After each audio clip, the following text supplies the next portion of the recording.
Hello दोस्तों, एक बार फिर स्वागत है आपका हमारे चैनल पर। मेरा नाम है वरुण और हम बात कर रहे हैं इंजीनियरिंग की। और अगर आप भी चाहते हैं इंजीनियर बनना या करियर बनाना इंजीनियरिंग में, तो सबसे पहले क्या करना है, हाँ भाई पहले सब्सक्राइब कर लो और भैया वो बेल आइकन भी दबा लो, क्योंकि यहाँ सारी जानकारी मिलने वाली है इंजीनियरिंग से रिलेटेड, कोर्सेज हो, कॉलेजेस हो या करियर से जुड़ी कोई भी जानकारी दोस्तों में शेयर करना भी नहीं भूलना है, ताकि उनका भला हो जाए। और भैया आज का जो टॉपिक है, हाँ बिल्कुल हम साउथ इंडिया में पहुंच चुके हैं और साउथ इंडिया के तमिलनाडु की जो कैपिटल है, जी हाँ चेन्नई, चेन्नई के इंस्टीट्यूशंस देख रहे हैं। तो अगर आप भी फोकस चेन्नई को कर रहे हैं और टारगेट कर रहे हैं अच्छे अच्छे कॉलेजेस को, तो क्या ये कॉलेज आपके लिए हो सकता है या नहीं, ये तो आखिर में पता चलेगा हालांकि। लेकिन फिर भी अगर आप चाहते हैं और कोई कॉलेज हो या फिर कोई स्टेट हो जिसको आप टारगेट कर रहे हैं अपने लिए, तो भाई नीचे प्रोफाइल एनालिसिस फॉर्म मिल जाएगा जिसको फिलअप कर देना है, ताकि आपको सारी जानकारी आपकी प्रोफाइल में बेस्ट क्या हो सकता है ये मिल जाए। ठीक है ना भाई। चलो आज का टॉपिक क्या है, पीछे देख ही लिया होगा, एसएसएन की हम बात कर रहे हैं। अच्छा पूरा फुल फॉर्म आप समझेंगे तो आपको मजा आ जाएगा। एचसीएल का नाम तो सुना ही होगा, हाँ जी। एचसीएल टेक्नोलॉजी, स्कूल कॉलेजेस में जाते होंगे तो लैपटॉप नहीं तो सिस्टम के मॉनिटर वगैरह एचसीएल के मिल जाते हैं, जी हाँ। और एक अच्छी जानी मानी मल्टीनेशनल कंपनी है, इंडिया की है, लेकिन ये दुनिया भर में सर्विसेज प्रोवाइड कर रही है। एचसीएल टेक्नोलॉजी के जो फाउंडर है, जी हाँ, शिव नादर, उनका ही ये इंस्टीट्यूशन है, उनके बेस पे ही ये उनके ही नाम से एसएसएन यूनिवर्सिटी अब हो चुकी है, कॉलेज ऑफ इंजीनियरिंग चेन्नई में स्टैब्लिश्ड है। 1996 में इसको स्टैब्लिश करा था।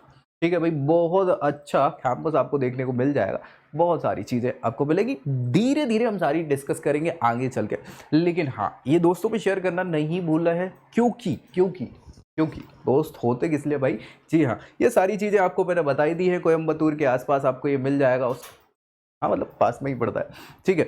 और भाई सराउंडिंग देख ले आप तो लश ग्रीन कैंपस और वो सारी फैसिलिटी जो होनी चाहिए वर्ल्ड क्लास लेवल की, क्योंकि कंपनी भी वर्ल्ड क्लास लेवल की, पैसा तो है ही और सारी चीज़ें हैं। बच्चों को पढ़ाने के लिए इन्होंने ठानी है, एजुकेशनल ट्रस्ट के नाम पे इन्हें स्टैब्लिश करा था 1996 में, और वो सारी फैसिलिटी ये प्रोवाइड करा रहे हैं जो एक वर्ल्ड क्लास लेवल की हो सकती है बच्चों की पढ़ाई में। तो एजुकेशन इंजीनियरिंग के लिए ये इंस्टीट्यूट कैसा रहेगा, उससे पहले वो तो आखिर में हम डिस्कस करेंगे, ये जान लें कि कैसे यहाँ एडमिशन मिल सकता है, क्या प्रक्रिया हो सकती है अगर टारगेट आप करना चाहे इसको, तो एडमिशन में क्या होना चाहिए, कैसे करेंगे। तो एडमिशन के लिए इन्होंने दो प्रक्रिया बताई। कौन सी दो प्रक्रिया बताई है, सीधी सीधे, एक सस्ती वाली एक महंगी वाली। हाँ सस्ती वाली ऐसी कि भैया तमिलनाडु में है तो तमिलनाडु इंजीनियरिंग एडमिशंस जो एग्जामिनेशन होता है उसके बेसिस पे डायरेक्ट गवर्नमेंट कोटे के थ्रू आपको क्या हो जाता है, एडमिशन मिल सकता है। नहीं तो भाई आप पैसे वाले हैं, पढ़ाई लिखाई में मन नहीं लगता और कम परसेंट है और फिर भी लेना है, तो मैनेजमेंट कोटा भी यहाँ पे अवेलेबल है ठीक है।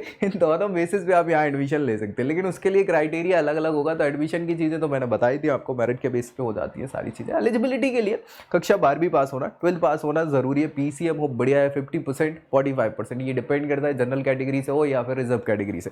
ये आपको बेसिक एलिजिबिलिटी दे देगा किस चीज़ की, एग्जामिनेशन की, और उसके बेसिस पे आप फिर एडमिशन यहाँ पर ले सकते हो। ये सारी चीज़ें याद रखना है। अब भैया यहाँ पूरी चीज़ें याद ये रखना है कि जब भी मेरिट में आए किसी भी प्रकार से, चाहे फर्स्ट प्रोसीजर अपना ले या सेकंड प्रोसीजर अपना ले, उसमें भी मेरिट लगे, मेरिट के बेस पे ही आपको यहाँ पे मिल जाता है एडमिशन। ठीक है भाई।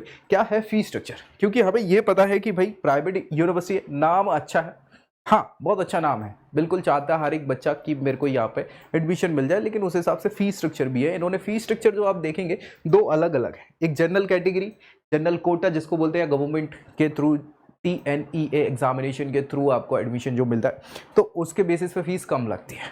दूसरा मैनेजमेंट कोटा है, हाँ मैंने बता दिया, उसमें फीस ज़्यादा लगती है। तो जिस कोटे से आप जाओगे उस पर डिपेंड करता है। अगर जनरल कोटे से हैं तो 50,000 रुपये एक साल की फीस है, और अगर मैनेजमेंट कोटे से हैं तो 1.5 लाख के करीब फीस है। हाँ ये केवल ट्यूशन फी है, फिर भाई आप रहेंगे, हॉस्टल फी वगैरह भी इनने 1 लाख के करीब एक महीने की सारी चीज़ें आपको देखने को यहाँ पर मिल जाएंगी। ठीक है भाई, कोई दिक्कत परेशानी, ये फीस देख लो सारी की सारी, है ना। तो ये ट्यूशन फी है इतनी। अब सारी टोटल मिला लेंगे अगर हम ब्रांच वाइज, अलग अलग ब्रांच वाइज, तो भाई यहाँ पे सिविल इंजीनियरिंग की 1.5 लाख करीब एक साल की फीस पड़ेगी। उसके अलावा अगर दूसरी लेते हैं सिविल इंजीनियर के अलावा ब्रांच, तो वहाँ पे आपको 2 लाख 2.5 लाख रुपए एक साल की फीस पड़ सकती है। हाँ तो भाई देख लेना, सिविल इंजीनियर वैसे ही कम लेते हैं लोग बात, ठीक है।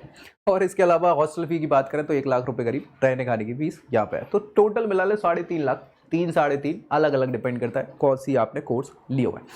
3 लाख के हिसाब से 12 लाख, 3.5 लाख के हिसाब से 14 लाख, यानी 15 लाख के अराउंड, 12 से 15 लाख में आपकी यहाँ पे इंजीनियरिंग हो जाएगी।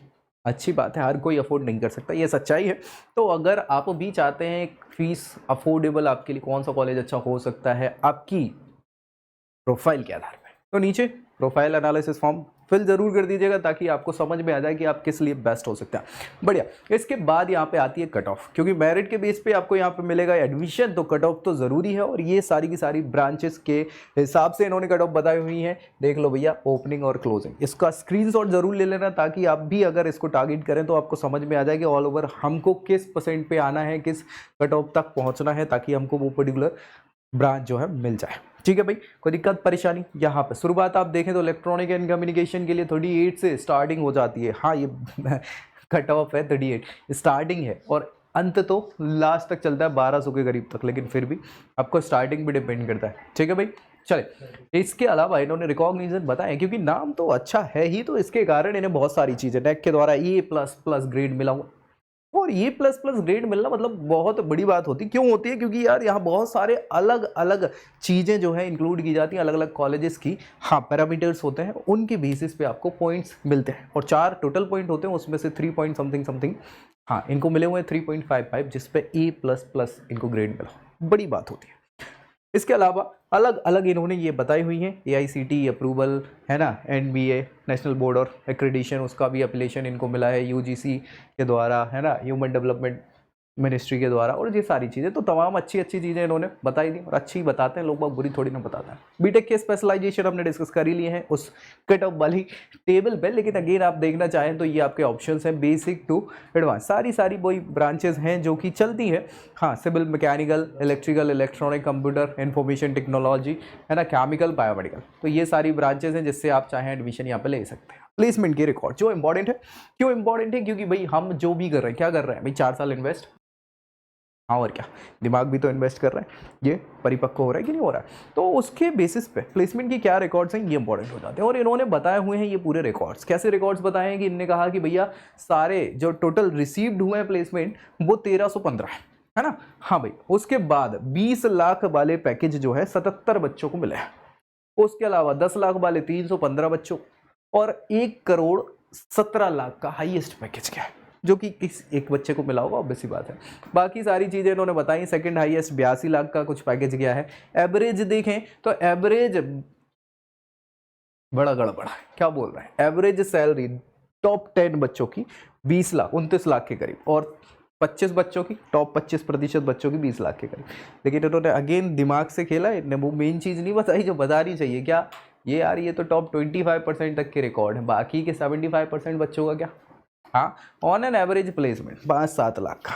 हाँ जी, तो भाई ये ज़रूर देखना पड़ेगा आपको कि क्या हम उस टॉप 25 में शुमार हो पाते हैं, टॉप 10 में शुमार हो पाते हैं, या उसके नीचे हैं। अगर उसके नीचे हैं तो रिकॉर्ड्स ख़राब है, उस तक हैं तो भी आप ठीक ठाक आराम सपोर्ट करने लायक हैं तो ले सकते हैं। ठीक, ये कंपनीज थी वो सारी की सारी जिसमें बच्चों को ये प्लेसमेंट मिले हुए हैं।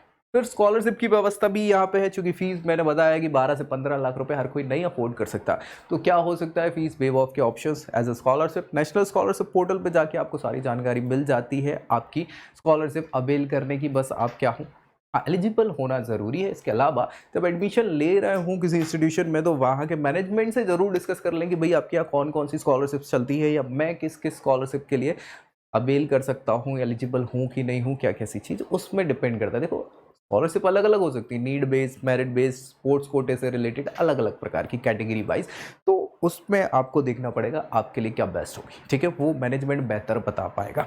चले, इसके साथ साथ क्या फैसिलिटीज़ हैं, तो फैसिलिटीज़ तो आपको पता ही है, प्राइवेट इंस्टीट्यूशन बहुत सारी प्रोवाइड कराता है लेकिन उनका पैसे लेता है, वहीं गवर्नमेंट इंस्टीट्यूशन भी वही सारी फैसिलिटी प्रोवाइड कराता है फ्री में।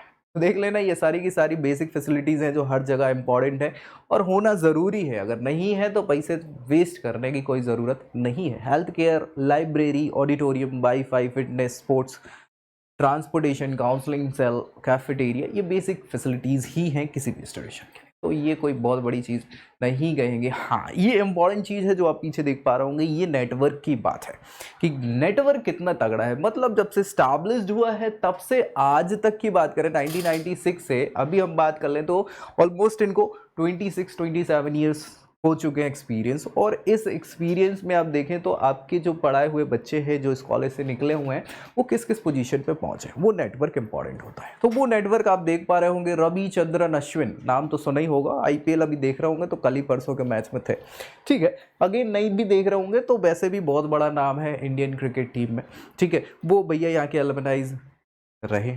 इसके अलावा एस नितिन, ये भी चेस मास्टर हैं, जो अच्छा, मतलब चेस तो वैसे ही आप लोग कम ही सोचते होंगे, लेकिन ये बड़ा नाम है नितिन साहब का, एस नितिन। इसके अलावा यहाँ देखेंगे आप इरफान हुसैन हो, चाहे समीमी हो, ये सब बड़े बड़े नाम आपको स्पोर्ट्स में मिलेंगे, जी हाँ। और ये सारी की सारी अलमनाई नेटवर्क इस पर्टिकुलर इंस्टीट्यूशन का, और अच्छा नाम है इसका वैसे भी, और बच्चे भी अच्छे निकाल के रखे, ठीक है भाई। इसी के साथ हम बात किसकी कर रहे थे, सिबनादर इंस्टीट्यूट, जी हाँ, चेन्नई तमिलनाडु का इंस्टीट्यूशन था। और अगर आप चाह रहे थे इसको टारगेट करना तो समझ पा रहे होंगे कब करना है कब नहीं करना है ना। अगर आप उस अपर लेयर में हैं, बिलोंग करते हैं, तो आप सोच सकते हो, अदरवाइज और बहुत अच्छे अच्छे ऑप्शंस आपके पास अवेलेबल हैं। भले आपको नहीं पता है, मैं बता सकता हूँ कैसे नीचे फॉर्म फिल करना है, और फॉर्म के बेसिस पे आपके लिए बेस्ट आपकी प्रोफाइल पे हम बताएंगे। और ऐसी जानकारी चाहे कॉलेजेस हों या कोर्सेज हों, सब हम प्रोवाइड तो करते ही हैं। तो मिलेंगे अगली वीडियो में अगली जानकारी के साथ, तब तक के लिए I hope you like this video. For more such videos, keep watching our channel and do not forget to like, share and subscribe.